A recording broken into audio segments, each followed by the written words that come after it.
Building topical authority. It's a very, very big topic of conversation with regards to semantic SEO.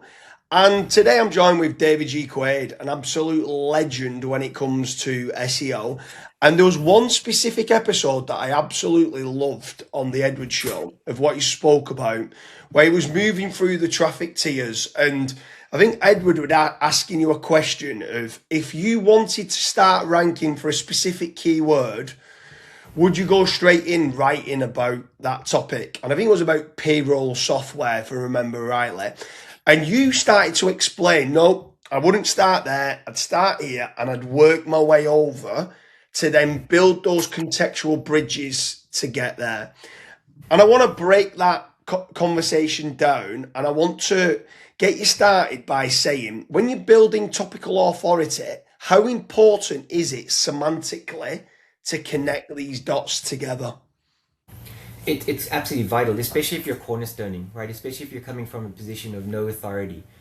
If you're a content writer at a huge brand that has a lot of traffic, you've 10,000 backlinks, or you're a web engineer in SEO, you have to remember that your point of view is very different from everyone else. You're in the top 10%, right? Or probably even the top 1%. The internet, especially in Google's mind, is a pyramid, right? Where that top 1% is getting most of the traffic. You look at some of the pages, they've got a one-word slug. They're ranking for 10,000 different phrases. All of the traffic's coming in. People at that level need to be hyper-focused on engagement, how much are people reading, bouncing, technical SEO. But that's not how you build up there. And that's the problem with how Google works and how keyword research works. And I think a lot of people who get to work for these brands, they're very, very lucky, they're in a privileged position, but that doesn't work for newbies, right? So in that case, what we were doing is looking at all of the keywords that contained, I think, payroll and software or payroll and CRM. And what I was starting to do is look at what keywords have the highest volume but the lowest keyword difficulty score. And it's very difficult to do this without tools, right? Like I think most people should avoid paying for an SEO tool until they understand the need. But this is a specific need. And so Google looks at keyword relationships using actual words, right? So I don't think that Google, until a different part in the life cycle, understands that, for example, cars include BMW and Mercedes. But if you're building web pages, and let's say you're a motor factor, or you're selling car parts, and you're selling BMW brake lights and BMW panels and BMW spark plugs, Google looks at the overlap of the keywords literally at a word-to-word level. And so you actually have to start mapping that out. And I remember Edward was asking this question, why can't we just go in for the money word? You can if you're doing paid search, and you can if you're already ranking. But if you're not, you got to take a step back, start at the bottom. That's why PAA is good, because you've got a lot of frequently asked questions. Once you start getting clicks on something to do with BMW, that's when you have topical authority. So you can't build topical authority by claiming to be an expert, by posting a list of all of the podcasts you've been on, right? The way Google sort of like understands, or the litmus test it applies to, has your social media campaign been very successful, isn't by going through your social media campaign and looking at everything you posted, how many robots upliked it, how many links did it have, how many comments did you get. If your social media campaign is successful, did people search for your name? That's the litmus test, right? It doesn't have to work out that you were on TechCrunch and you were on the Sunday Times and that you were quoted by the Telegraph. Did people search your name is a real outcome that Google can measure. And so that's when you have topical authority. When you start getting clicks for a topic, and then you can share that. To me as an SEO, links are the pylons that carry and transmit authority from page to page, internally and externally. And that's the relationship between the pages. And if that relationship is there and that page matches that, they will lift each other. And that's effectively how you cornerstone your way into Google. Yeah, for anyone that doesn't know, because you mentioned there cornerstone and cornerstone content, can you just briefly explain to the listeners what cornerstone content is? Yeah, I think it was Yoast, or Yoast from the what is it, WordPress plugin, Yeah. Yoast. And so he described it where you start with the least difficult keyword, then the next, then the next, then the next, and you keep going up until either you stop, in which case you've gone up one too many and you come back, and so you keep going like that. And if you want an exercise in seeing that, I've been doing that with my own blog on primaryposition.com. I started this 2 years ago. Charles Float actually tweeted about a month ago that the SEO value of cornerstoning like that on my blog is now worth $150,000 a month. That's how many keywords I rank for. That's what it would cost to buy that traffic if I did it in paid search. And I started with very, very basic keywords and built up and built up and built up. And I made sure all of them were related to things like Google, GSE, SERP reports, search engine rank reports, taking the easiest ones and slowly building up and up and up. And it's very methodical, it's very time consuming, because I didn't buy any links. I only have like 1,000 links, and it's a 22-year-old domain. It's not a lot of backlinks for a domain. So I know I'll never get in trouble with Google for buying backlinks. And so to me, that's how I've always done SEO. Just laying down the first cornerstone, putting the next one on top, waiting a week. If I'm not getting clicks, I don't go any further. I either start a new topic cluster, or I go back and correct where I misread the authority required for each one. I think there's, on top of Yoast, there was another one back in the heyday. It must have been 15 years ago, and they called it the SEO avalanche approach. A guy, Chris Carter, and he said the same thing, where you start where you can win, and you build up like your traffic tiers bit by bit, and you keep moving forward on it. And I think people misread what he was talking about when he was saying it, and just thought it was just based on traffic numbers and search volume, where it wasn't. It was on keyword difficulty, on which ones you could win on. But I want to challenge you a little bit on the when you're deciding, right, okay, I want to move into this topic and I want to start on keywords I know I can build up from.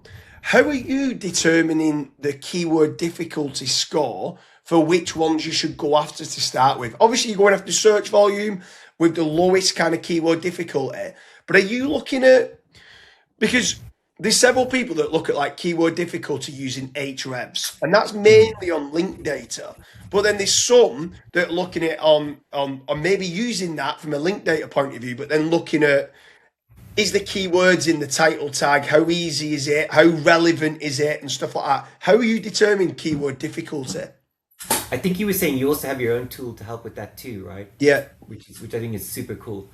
So I think, I read so many people's posts every day that are starting out in SEO, and they start with, I did this, I did this, I did that, and Google won't recognize it. And I'm like, it's the same as running a race, right? If the guy beside you is faster, it doesn't matter if you turn up with a brand newer pair of Nikes, or you've got 10 more fans in the audience, right? So the first place you have to look is who's competing, right? If Microsoft, Google, and Citrix are there, well, good day, that's that closed, right? What I will do is I'll also look at, for example, what page from Microsoft is ranking. So if let's say I want to rank for load balancer for Microsoft Exchange, and it's just a Microsoft page about load balancing, then I know I've got an in, because I know that Microsoft don't really do a lot of SEO to that level. And I know that I can win by precision. So what you were just saying about the page title and the document name, as Matt Cutts said, Google was built by a bunch of Unix engineers in the 1990s. They look at the document name as your primary relevance. Google can't really assess content quality, because I could have the worst English in the world, but I could be the only person who knows how to build a moon base on the moon. That has to be the best content on it. Whether I've broken every grammatical error, I haven't used the Oxford comma, it doesn't matter, right? That's not what necessarily makes good. It does to others, right? Some people might bounce because I don't use the Oxford comma, for example, or I overuse it. And so these are very subjective things that win out in click-through rate rankings, right? But coming back to keyword difficulty score, I will look at, can I use precision to outmaneuver Microsoft? Which I've done with Google, and I demonstrate this on X all the time. Here's how I got on top of Google for this particular phrase, right? This narrow phrase. And then as I start getting more and more clicks, my topical authority goes up. I don't speak a lot about specific tools, but I use SEMrush quite a lot. And I think SEMrush has got two things that are cool. One is the keyword difficulty score looks at the domain authority of the site's ranking in that index. They also have a personalized keyword tool, and it was one of the first AI tools that they actually brought out, that when you put in your domain, it personalizes the keyword difficulty for you. And you'll often see, and I was really surprised by this, because I would see keywords that were maybe 15, 11, very attractive, I wanted to go after them, but my personalized keyword score could be 60, 70, 80. And it was accurate enough to use as a good guide. And so you can go and build 2 or 3 pages, right? It's kind of like being able to go to the casino and enter 4 different roulette tables. But you don't lose any money if you get one wrong, right? And I don't think people realize, but that's why scaled content and PSEO is so successful, because what they're doing is they're essentially going to every single table and putting a bet on every possible permutation. And that's why I think Google hates scaled content so much. It's playing into, they opened the back door to let people cornerstone in, right? And to not have as many backlinks, and to reduce the over-reliance on backlinks for entering particular indices. And scaled content, I think, takes advantage of that.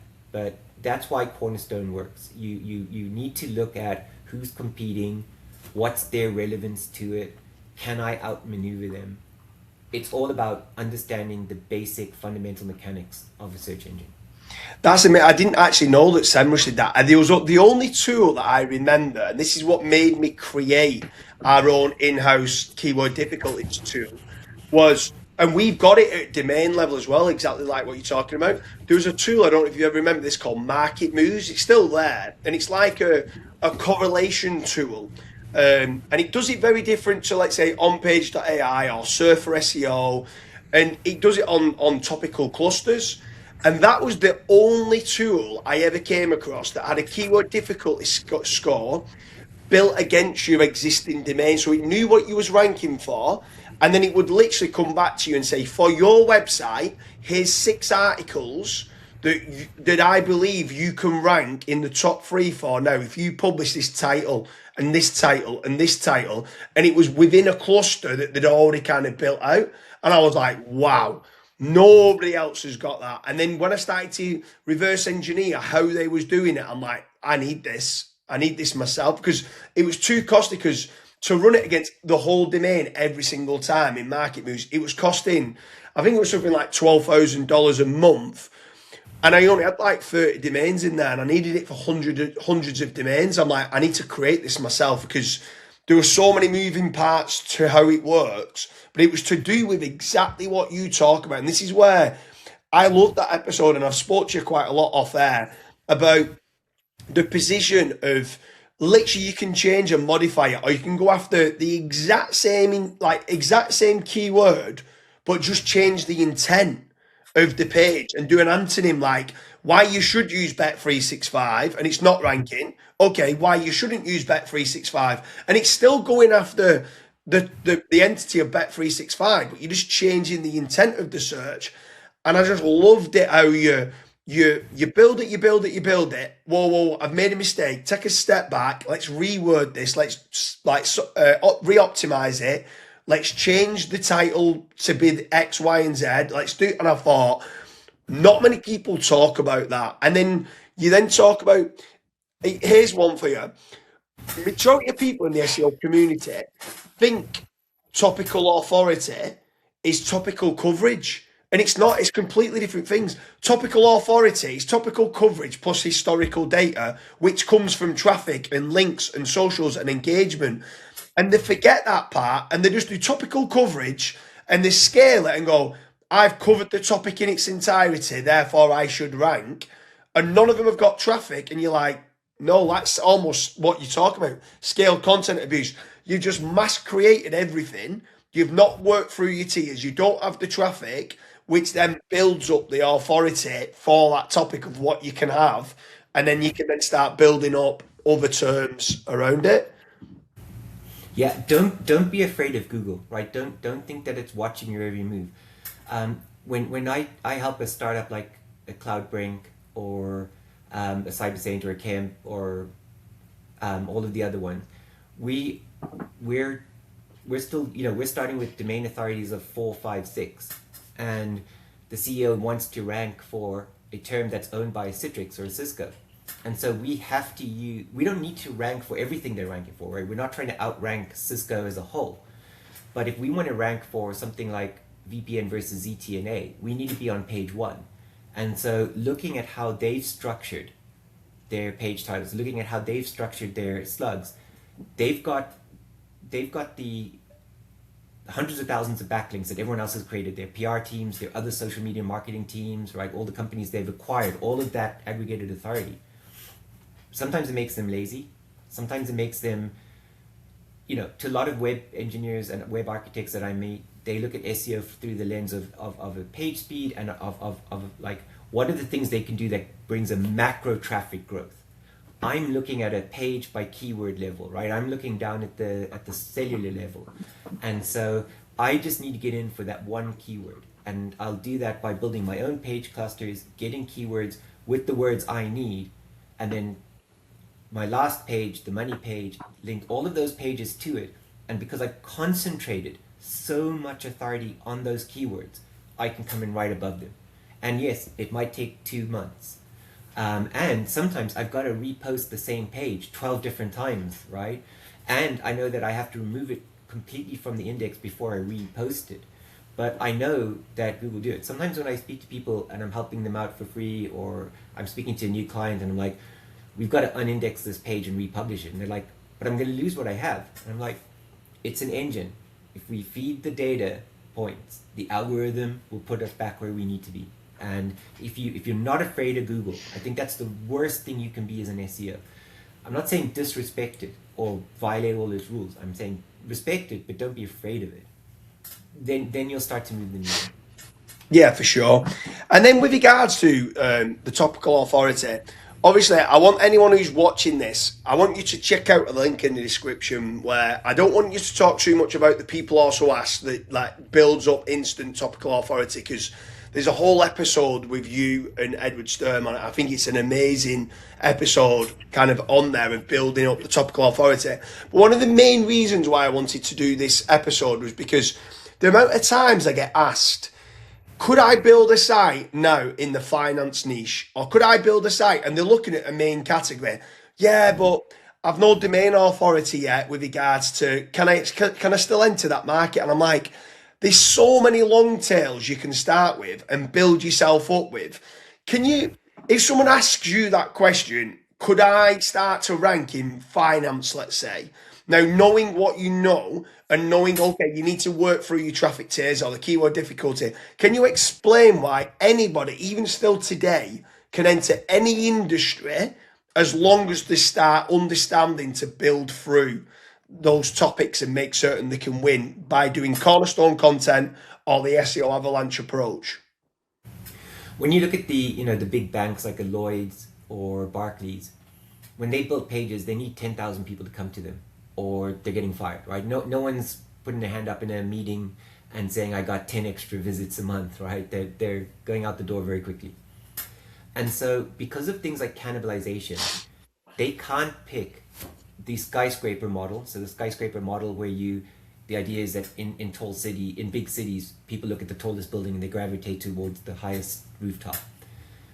If a Lloyd's or a Chase or Barclays picks a skyscraper model, they can't also pick the long tail model. The two are normally incompatible within related semantics, right? And so if they're ranking a page like best business credit cards, you could come in under best business credit cards for LLCs or sole traders or market traders or whatever. They typically can't choose both. And so that's why it lets you come in through the side. And that's how you can do it. It's not immediate. You may need to deploy the PAA hack, which is very simple and it's well covered. But also because for them, it's so much effort publishing extra pages for so little return. But as a small trader, if you're only chasing £1 million a year, it becomes so much more worthwhile. And if you do it big enough, maybe they'll even buy you. But also, I think Matt Cutt said that something like 25% of search every day is new search that they've never heard of. So none of these content developers, no matter how good they are, none of them can predict the new searches that are coming up. So as the market volatility happens, as we now get into $2 trillion valuations for Anthropic, all of these new words are coming into the market. So if you just sit and watch Bloomberg or listen to the BBC and their financial channels, as new words come into play, people are Googling them. They're on their laptop, they're on their iPad, or they're on a flight, and they start Googling these terms. These are being created all the time that you can go after, that nobody is making a play for. Google will find a page to show, but it's a relevance engine. One of the things that Martin Split mentioned in one of their videos last year was, we will always show the most relevant page, even if it has the worst UX experience, which was an incredible statement to make that I think a lot of SEOs just didn't really appreciate what he was saying there. Yeah, for sure, and that's where the position comes in. I want one last thing of this to try to explain it, because I actually don't know the full ins and outs of exactly why, and we've tried it several times in the iGaming space, so in the casino space. There always seems to be, well, you're speaking there about the skyscraper approach or the long tail approach. There always seems to be a strategy of either you go after free spins, which is like, and within the free spins cluster, you've got like 10 free spins, 20 free spins, 30 free spins, 40 free spins, all the way up to 500 free spins, right? And you get some webmasters that just do one page for free spins, and all the rest of them are H2s on that one page. Now, that page can rank for the primary keyword of free spins, but it struggles to rank for the long tail for like 250 free spins, where you have other webmasters or affiliates, and what they do is they do the main category of free spins, and they mention them all briefly, and then they link down to 10 free spins. They've got a dedicated page for each one. But those websites never seem to rank for the primary term of free spins, but they do pick up the long tails for like 250 free spins, 300 free spins, 500 free spins. And at times you've got to choose that one or this Or one. the other one. Mm-hmm. Why is that? Can you try and explain that to SEOs that might be listening in on this? Yeah, so this is actually one of the areas of SEO I spend the most amount of time thinking about, and where I come up with these strategies from.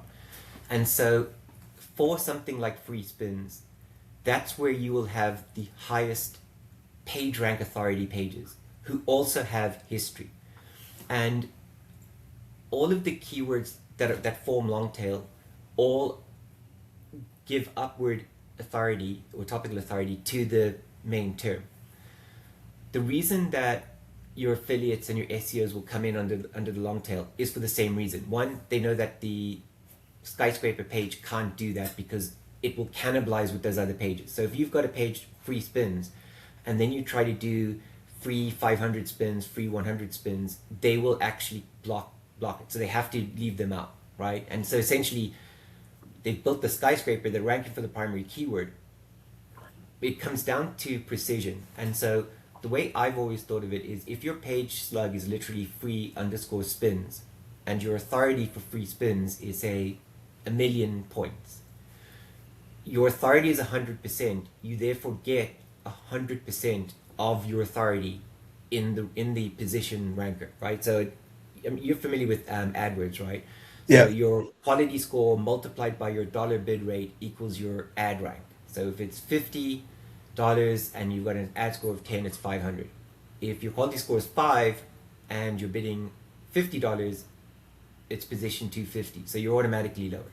The same thing. So if I create a page about free 500 spins, I get to use all of my authority, but it's for the free 500 spins. Whereas the other guy only has a small bit of that authority because his percentage relevance is deprecated so much. And that's why they're able to rank, and that's why they're not able to rank.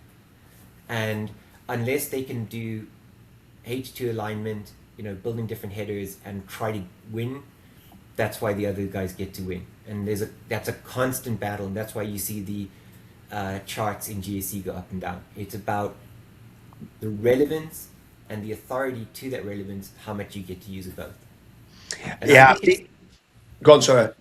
I think it's, when people say Google rewards big brands, I get it. but Google's also a big brand breaker. I mean, how many brands have been destroyed and how many brands have been created in the last 26 years, right? Without Google, how would guys like you and I get to stand on an international stage and build businesses if it was just Microsoft and Apple, right?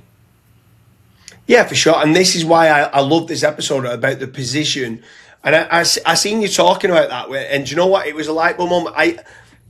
I knew it. I just never kind of compared it to the quality score. And I think you were talking about EMDs, and you were saying why would you not create an EMD and run ads to an EMD? You're going to get quality score. The quality score is going to be the highest. So the ad rank, then you're going to get 100% of relevance being passed through, which means directly it's going to cost you less per click when you're running PPC. And I'm like, I'd never referred to it comparing it to that, and I'm like, that just makes perfect sense. I knew the position and the relevance factor then give the full weight of the relevance and the power, and this is what our keyword difficulties tool did.